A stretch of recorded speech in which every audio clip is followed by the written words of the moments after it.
Hi, fellow traders. What's happening? Well, another Monday in the books. Market was a little bit choppy today. A little bit, our trades were a little bit volatile, but we made it through. Just being patient, letting the market come to us, and we made it through. So we're gonna look at the day here in a few, kind of get an idea of where I think we're heading. But first, I want to talk to you about tapping into your inner trader, and I'm gonna show you how I did it. This is how I did it. I went to this place, and they hooked all of these things up to me. Read my mind, these electrodes on my head, on my chest, measured my breathing, and all this stuff to help tell me what I needed to do to be a better trader. Now, if you believe that, I've got some oceanfront property in Arizona that I will sell you really cheap. Now, this is actually a picture from me getting a sleep study done a couple years ago. They hook all this stuff up to you and measure your sleep and all that stuff. But a lot of people don't realize just how simple it is to find your inner trader, to understand who you are as a trader. The problem is too many people either don't want to believe it or don't even think about it. Nobody teaches them about it. But you have to understand who you are as an individual trader. What you believe, your belief system, how you were brought up is totally different than me. And so the things that I value may not be the things that you value. And all of that plays a part in how we trade and the decisions that we make in our trading. We could look at the same strategy, the same setup, the same everything, but we both trade it differently because we're seeing things differently. We're feeling things differently. We're interpreting things a little bit differently. And we have to understand how that affects our decision making in trading. And once we do that, it takes time. It takes time to work through. It drives me crazy to see, people advertise, learn how to grow your account quickly. Learn how to grow your small account quickly. Learn how to trade fast. This is not something that you could learn how to do fast. It's not. It takes time because you grow into who you are, as a trader. And you're gonna have to put in the sweat equity. Okay, you're gonna have to lock in. And it doesn't matter who you learn from. There's more than one strategy that you could be profitable with in the market. We know that. But no matter what strategy you trade, there's certain things that you have to do in order to be successful. And one of them is understanding who you are and what causes you to make the decisions that you make. Because if you're somebody that just can't let go and you just trade from the seat of your pants and you're not able to let trades work and reach certain levels that you have already set, then you're gonna have to do something different than what I do. Or you're gonna have to work on your patience and your discipline. All of these things can be done. And this is what I do to try to help everybody in the community that actually comes and asks for help. It's about finding who you are. And that's why I always want to know how you respond to certain scenarios. If this is what happened to you in the market, how did you respond? How did you feel? What did it make you think? This is going to help determine your decision-making process. And that when you understand that, then you're going to be able to make the right decisions as it relates to your trading. And in trades, what strategies do I like that's best for me to trade? It may not be what you want. I wish I could trade these fast moving strategies that I could be in and out and make $1,000 in 10 seconds. But that's not me. And I'm not willing to risk that, because, with great fast reward is great fast risk. And I'm not willing to risk that. I'm not comfortable risking that. And if you're not, then you shouldn't even be doing it. So it's very important that you're able to tap into your inner trader, that you understand who you are as a trader, what your belief system is, and how that affects your decision making. I always talk about it at the beginning of all the classes, the beginning of the roadmap to success, how important it is for you to identify, who you are, your strengths, your weaknesses, and all that good stuff. All right, so let's look at the SPY today. It pretty much confirmed what we were looking at this morning, that it was trying to confirm reclaiming the 20-day and the 5-day moving average. It did that. It actually opened, pulled back some, and then got bought back up. So it finished relatively strong. And you could see FinViz readjusted the top of this channel. So it's actually opened it up now. So we are open. Now this thing could, hit 450 tomorrow, and we can start rocking and rolling here because we are open. This thing has opened up. Look at the candlestick formation in the last couple of days relative to the last couple of weeks. I mean, we're picking up some volatility. The bulls have been awakened, and the bears look like they're starting to hibernate. So, anything can happen tomorrow, but right now, all we can do is base our decisions off of what we see, and then curb our expectations, and then move on from there. And so right now I'm looking for it potentially tomorrow to get 450, and we may get a pullback off 450, but before the end of the week I think we can trade through that. So that's kind of what I'm looking for. But if it doesn't happen, so be it. I'm not going to jump in trades anticipating that. I'm going to wait until it happens, and then I can trade accordingly. But that's what I see moving forward. Now, I started out the day a little aggressive, but this was the first time in a long time that I had a delay on my order. And I actually got in. I put the order out there, it didn't fill, and I turned around and exited out of it, thinking that, hey, no, that was stupid. I don't really like what I see. But it had already gone through, and so it ended up filling a couple of seconds later. And then the bottom fell out, ended up having to stop out. Yeah, I made a mistake jumping in, being aggressive. I was just testing it out. But, had I gotten in here, I probably wouldn't have had such a bad loss on this thing, because I would have stopped out the same place. I just wouldn't have lost. I'd have lost maybe 50, 60 cents less. But, it is what it is. It's, I have to take responsibility because I'm using the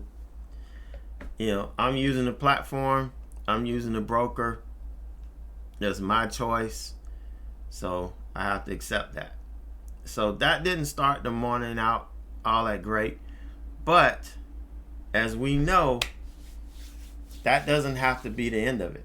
I mean, I could have gotten mad and shut it down and just lost control, and it'd have been a crappy day. But what we do is, if it didn't work out according to our plan and we had some issues, just walk away from it, accept responsibility, and reset, hit the reset button. That's what we did with NVDA. This is another stock on my watch list. This was a technical setup that I liked from last week. And so we got in on the 5-minute opening range breakout. And honestly, this would have stopped me out on this pullback, but my stop order got rejected.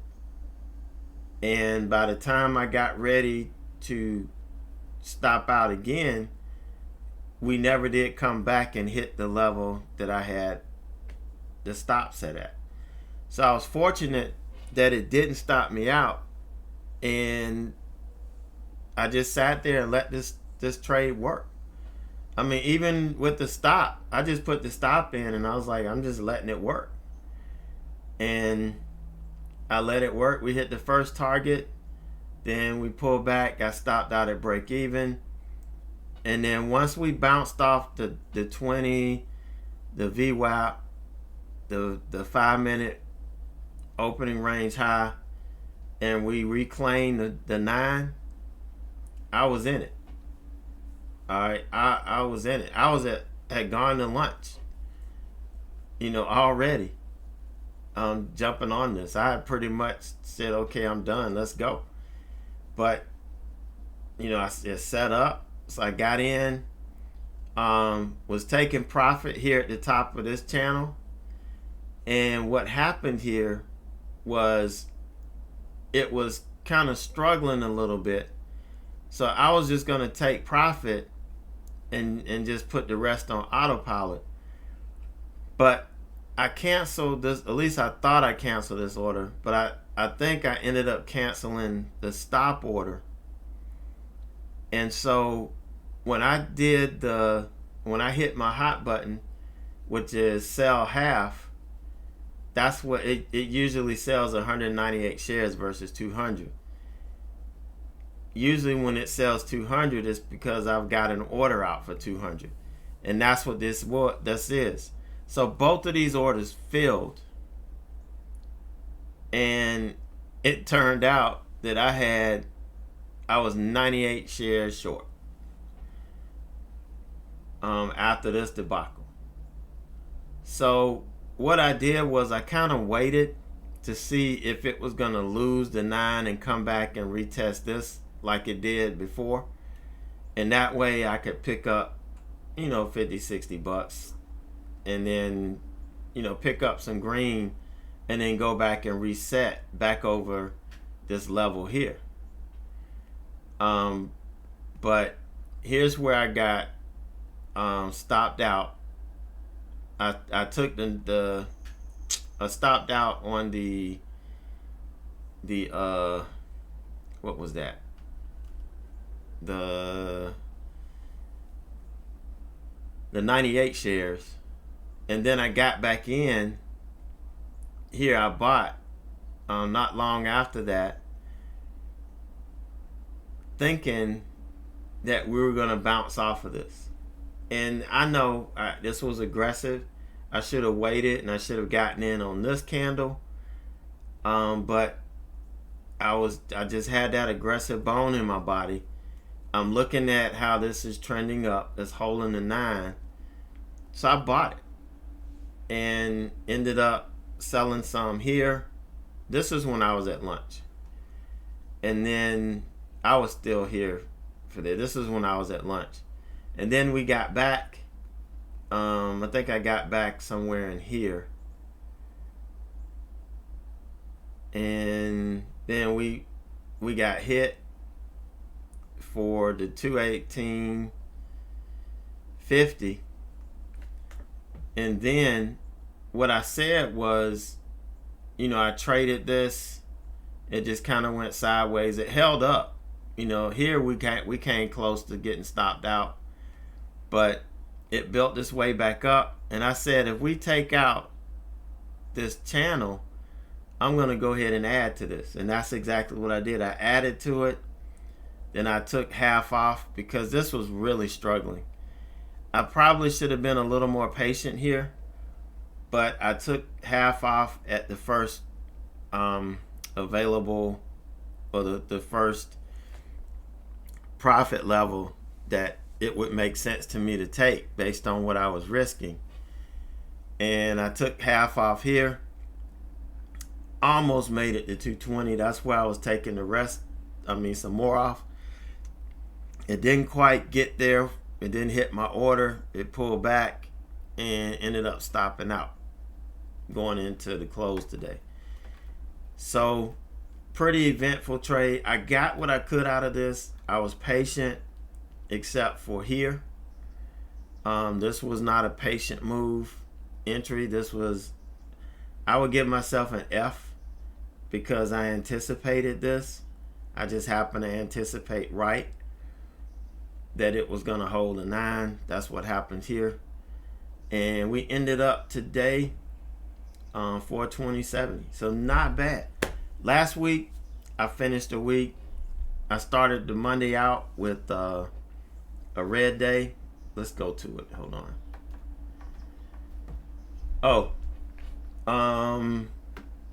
This is what I'm going to do from now on. The swing sessions on Sundays, if I'm out of town, the time is going to be marked in red. For 8 p.m. it's going to be the evening session. If I'll be here in the morning, it'll be green and it'll have 9 a.m. So it'll help you see if it's red, it's the evening. If it's green, it's in the morning. So that's what we're going to do going forward. Having an intern just makes me a hell of a lot smarter sometimes. But the only thing that I have an issue with is I was supposed to have somebody to teach options, and they were supposed to do it this month. They kind of dropped the ball on me, and now they don't want to do it here. They want me to send you guys to them. That's not gonna happen. So I don't to pay money. So I'm working on trying to get somebody else to come in that can teach basic options. I could teach it, but I don't trade it, and I don't like teaching stuff I don't actually do. So trying to find somebody that actually trades earnings. All right, so July. Why am I in July? Okay, August. This is where we are. August. Look at last week. We started out Monday 335.29 red, and then we just blew it up coming into the end of the week. Ended up with another $2,000 week. Strong month going here. And this was even after taking a day off. Look at this week up here was only 4 days. So maybe it's something to that 4-day deal. But really, really strong. And then we started the day off pretty good. So we're coming out of the summer on fire. Look at the equity curve. And we've had a couple of bumps along the way. But ever since I got back from vacation, the 1st of July, we've been doing pretty good. So pretty happy with that. But that's it for me. Really, I wasn't perfect today, but I was able to manage it because I traded within myself. I didn't try to do something out of the ordinary or extraordinary just because something happened that I didn't plan on happening. We just have to keep our mind, our wits about us, and we'll be fine. So if you're having trouble, if your equity curve doesn't look like a curve at all, it looks like a straight road with, a couple of potholes, we need to talk. I'm pretty sure I know what you need to do to help you straighten it out. The question is, are you willing to do what it takes to make it happen? So that's going to be the question you're going to have to ask yourself. But that's going to wrap it up for me today. I hope you guys have a great night, great evening, and I will catch you in the morning.